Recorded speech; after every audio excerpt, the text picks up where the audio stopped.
Welcome to the world of conspiracy. Tonight you'll hear dark secrets, shocking revelations, and astonishing claims.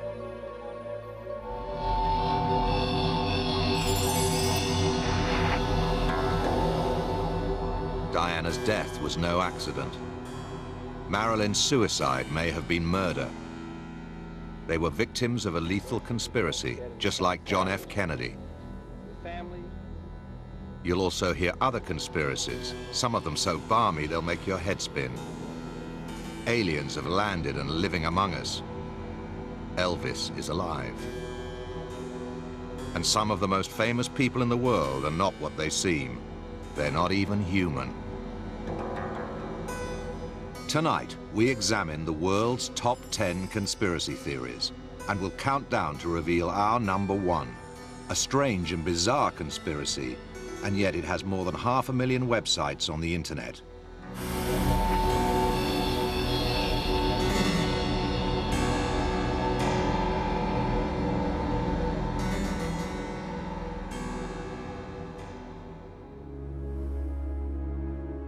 We're living in a new and terrible age, the age of conspiracy.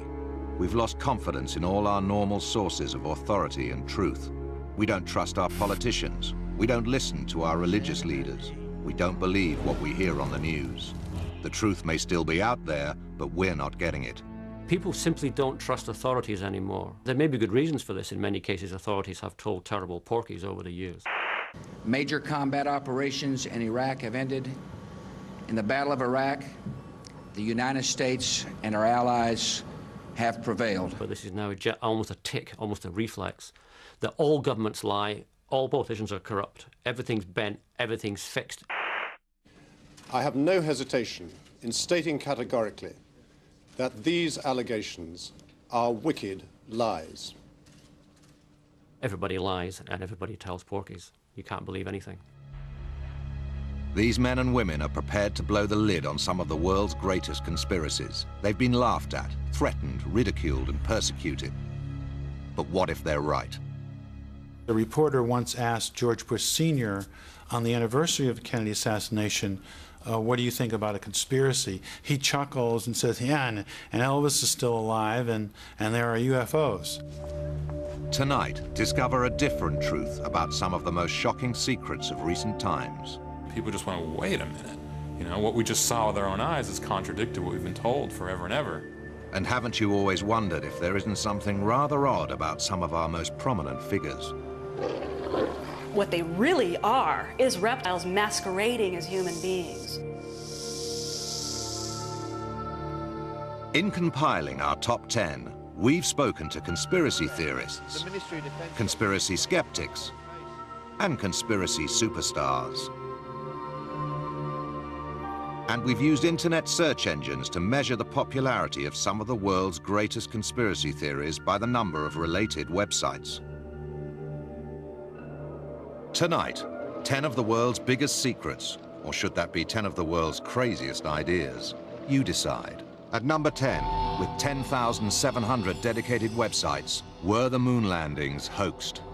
10, 9, ignition sequence start, 6. Was this mankind's most impressive scientific achievement, or a giant con trick? Liftoff. We have a liftoff. 32 minutes.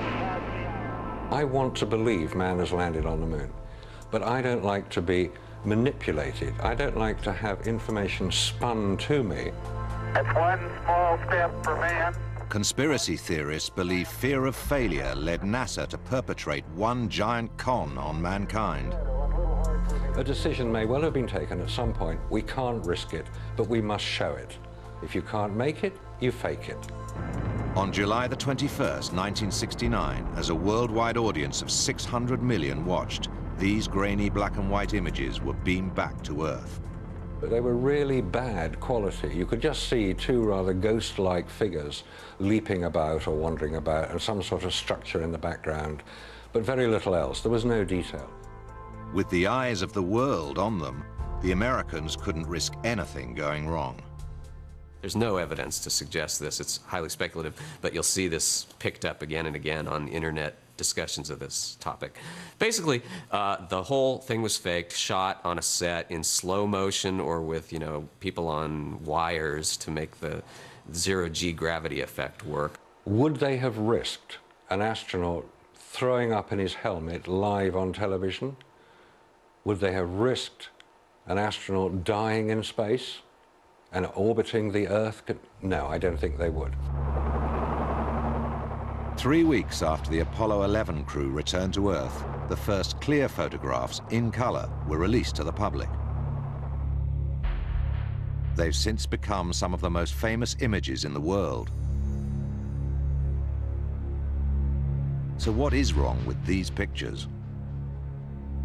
Primarily, they're too good. They are brilliant photographs. They're accurately composed, beautifully exposed, correctly focused. No heads are cut off. They are brilliant photographs. The astronauts were dressed head to foot in cumbersome spacesuits, wearing heavy gloves, giving them the manual dexterity of Mr. Blobby. How could they produce such perfect shots? The astronauts actually trained for a long time taking photographs with the chest-mounted cameras, so they were fully versed with the use of that equipment. But also there are a lot of photographs there that aren't clear, aren't in good focus. Oh, that looks beautiful from here. And guess what? Turns out that NASA did rehearse the moon landing on a stage set somewhere in the desert. So are these astronauts walking on the moon? Or are they going through the motions on a man-made set just an hour-and-a-half's drive from the flesh pots of Las Vegas? One theory even holds that the astronauts, you know, amuse themselves in between shots by hanging out in the casinos in Las Vegas. And one theorist claims that two astronauts got in a fight over a showgirl named Peachy Keen. We've managed to track down Peachy Keen. No, of course we haven't. But if we did, even she might spot something odd about some of these pictures. If this is really Buzz Aldrin climbing onto the surface of the moon, why isn't he in shadow? The only available light from the sun is on the other side of the landing module. He is in shadow at this point, but you see him illuminated as if from a light source close to the camera position. But we know they didn't carry additional light sources or flash guns or reflectors. They had no additional light. This was Armstrong photographing Aldrin. So we're told it's reflected light off the lunar surface. It can't be. What do you think? Those who take NASA at face value say all these shadows could be produced by the sun reflecting off the moon's surface.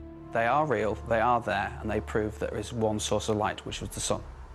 You've got to take into consideration at the same time the topography, the diffuse reflections off the surface, specular reflections from objects such as the lunar module as well. So shadows do exist on the surface of the moon, but they prove there is one source of light. But even if the shadows can be explained, why, in an atmosphere without air, does the stars and stripes appear to flutter in the wind? Did some dopey stagehand leave a door open and allow a gust of desert wind to blow through the studio where these images were faked? I've seen those shots, and it is very intriguing, you know, but it's hard to tell. It's right after the flag is planted, and it's a springy, sort of starchy flag, so it will stand out straight, and it almost looks as if it's, you know, just a little bit of recoil from the planting of the flag. Who knows, though? Eagle Houston after yaw around angled S-band pitch, -900, yaw, +180. Of course, NASA has rebutted each and every charge that the moon landings were hoaxed and insists the very idea is ludicrous. But then they would, wouldn't they? It doesn't really matter what NASA say or what explanation they come up with or how many scientists they parade to say this isn't true, this isn't true. Once people have decided there's a conspiracy involved here, then most people who, once having made that decision, will stick to it. But if we can be deceived about something that happened thousands of miles from Earth, how much harder might it be to cover up something much closer to home? Particularly when it involves the curious death of one of the most famous women in the world. When you have somebody young and beautiful, it's really hard for the public to accept this. In the case of Marilyn Monroe, there are some mysteries, and they haven't been cleared up, and perhaps never will be.